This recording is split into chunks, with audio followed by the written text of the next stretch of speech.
KUGAN CASSIUS here in Marbella with the one and only PAULIE MALIGNAGGI. How are you, Paulie, first of all?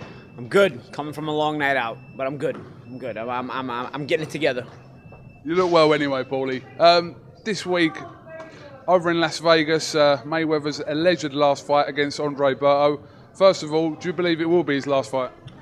Yeah, it's tough to really decide. I think on fight week, there's a lot of emotions running high through your mind, and you're kind of focusing on the fight. And Mayweather's been saying it's his last fight all throughout camp, but I don't think he's really thinking about that at this point with just we're at the week of the fight. But at the same time, I think as time passes by, the ring kind of keeps calling you, man, and it's a tough thing to stay away, especially when you can make the kind of money Floyd Mayweather generates.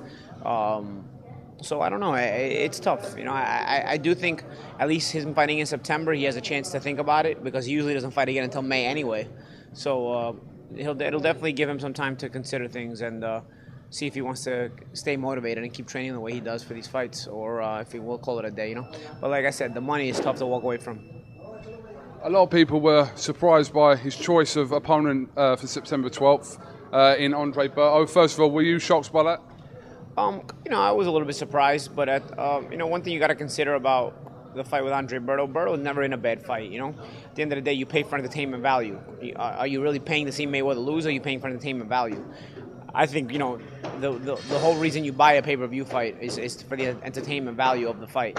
And Berto always brings the entertainment value. Whether he wins or loses, he brings that kind of fight to the table where you're gonna get your money's worth, and it's exciting. And that's all you can ask for out of Berto, and that's all you can ask for on fight night. I don't think Mayweather's looked as good of late as he has in the past. I think age is catching up to Floyd. So with that little bit of susceptibility out there, you never know. An exciting fighter like Berto could make things exciting yet again. So you got to take the positives out of it. Yeah, there were names that might have been a little bit more deserving or whatnot, but Berto's still a two-time world champion. Still says on his resume, you can't take that away from him.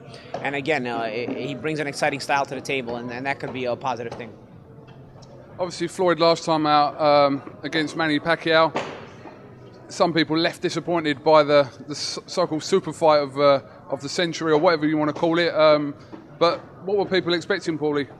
Yeah, I don't know what they were expecting. I think there was a lot of hype for the fight, and people were disappointed at the way it went down. I think it was a pitiful performance by Manny Pacquiao. Floyd fought about as not exciting as you can fight, but it's up to Manny Pacquiao to make the fight exciting. Floyd beat him with just a pretty basic game plan. And at the end, after all of this, a simple basic game plan Floyd Mayweather put together beat Manny Pacquiao. You saw in the fight before this, when Pacquiao fought Bradley. Bradley tried too hard. Bradley had the tools to have a simple game plan. He's an athletic kid. He's a guy who has some boxing skills. But Bradley was trying to swing all kinds of shots and load up all kinds of shots when really sometimes the easier path is right in front of you. And Mayweather showed that against Pacquiao, where just keep it simple, keep it basic, and you can win every round against the guy. And Mayweather, I wouldn't say it was a shutout, but he won handily, he won comfortably, and I gotta say, as much as people are gonna complain about Berto, the Floyd Mayweather versus Berto fight will be more exciting than Floyd Mayweather versus Manny Pacquiao. Should you give Berto any sort of chance in this fight, Paulie? You always got a little bit of a chance. He can punch a little bit. Again, Floyd has slowed down of late, in recent years. Andre's always been hittable, though, and then Floyd will hit him and probably break him down and slow him down little by little. But Andre won't stop trying. Andre will always bring it. He's got a little bit of speed to him as well. He can punch a little bit, so... And it's the fight of his life, so he's going to be very motivated. So it's a situation where you could get some dynamite, and again, it can't get any worse than Mayweather Pacquiao. It can't get any less exciting than Mayweather Pacquiao. So once again, I do think you'll have yet another opponent that will match up better with Floyd Mayweather than Manny Pacquiao. All these years, people were trying to make that fight, and we're all excited about nothing, absolutely nothing, because in the end, it might have been the most boring Mayweather fight we've ever watched, So at the end of the day, Manny Pacquiao brought absolutely nothing to the table. And so I think Berto can bring a little bit more. I think he might make the fight a little bit more exciting, and you can only hope that's what we get on September 12th.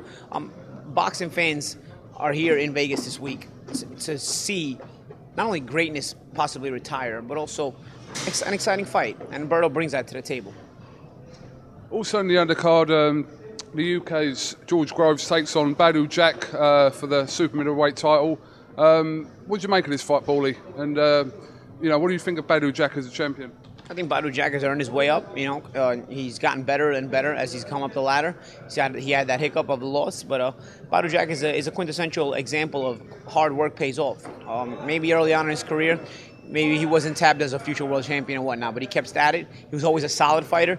He's become a really good fighter, and he's become a championship level fighter as the years went by and as time went by, and he's matured both as a man and as a fighter, and he's deserving of being a world champion. Having said that, he's up against it against George Groves. George Groves, I think he's very hungry. He's got a lot of experience, even though he hasn't been world champion.